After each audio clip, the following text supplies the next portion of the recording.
మన పుట్టుకకు కారణం ఎవరంటే తల్లి, తండ్రి, దైవం అంటారు. మరి మన చావుకు కారణం ఎవరు అనేది వెంటనే చెప్పగలమా? చెప్పలేము.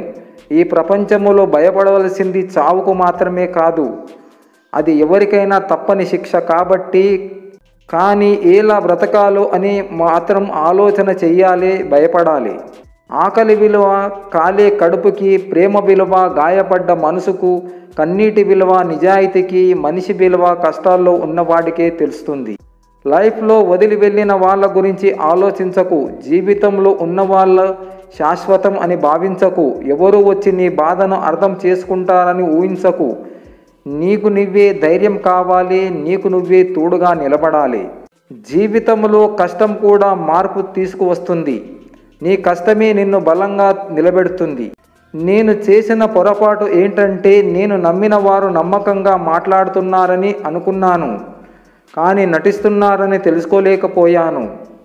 మనది అని ఆ దేవుడు ఒక్కసారి రాసితే చాలు, ప్రపంచములో మనం ఎక్కడున్నా మనల్ని వెతుక్కుంటూ వస్తుంది. అది వస్తువైనా సరే, మనుషులైనా సరే.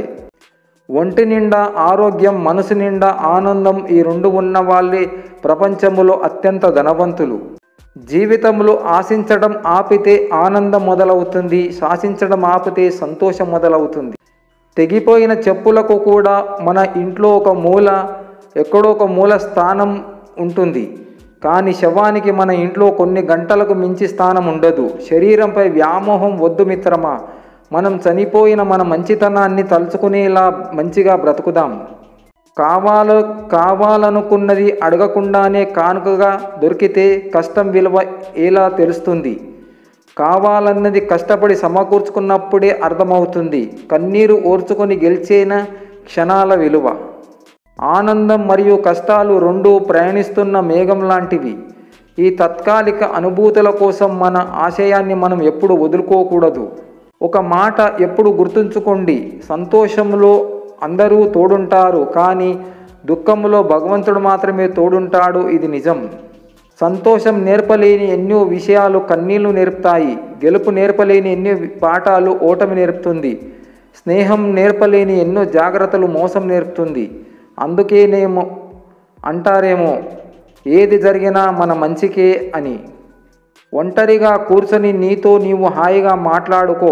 నటించే మనుషులతో కలిసి ఉండడం కంటే అది 100 రెట్లు మంచిది. నటన ముందు నిజాయితీ ఎప్పుడూ ఓడిపోతూనే ఉంటుంది, కానీ నటనకు నిజాయితీ ఏదో ఒక రోజు ఖచ్చితంగా సమాధానం చెప్తుంది. ఇవాళ చూసిన మనిషి రేపు ఉండడు. అయినా కూడా పక్కనోడి మీద ఏడుపులు, చాడీలు, నొక్కేయడాలు మాత్రం ఆపరు. ఇల్లు అనేది ఆకలి తీర్చే భోజనశాల కాదు, సుఖాలనిచ్చే వసతి కాదు, అది ధర్మాన్ని నేర్పించే పాఠశాల, సంసార యజ్ఞాన్ని చేయించే పర్ణశాల, అంతఃశక్తినిచ్చే ధ్యానమందిరం, తానెవరో తెలిపే జ్ఞానమందిరం, నిన్ను రక్షించే అమ్మఒడి, మోక్షాన్నిచ్చే గర్భగుడి. అందుకే గృహస్థుడే మహర్షి అంటారు. మానవ జన్మ ఎత్తడం అంటే ఏదో ఒకటి సాధించి, చేతనైతే ఎంతో కొంత పంచి ఆనందంగా జీవించడం. కానీ ఇతరులు కష్టపడి సంపాదించింది దాచుకుని తింటూ అవమానాలతో బ్రతకడం కాదు.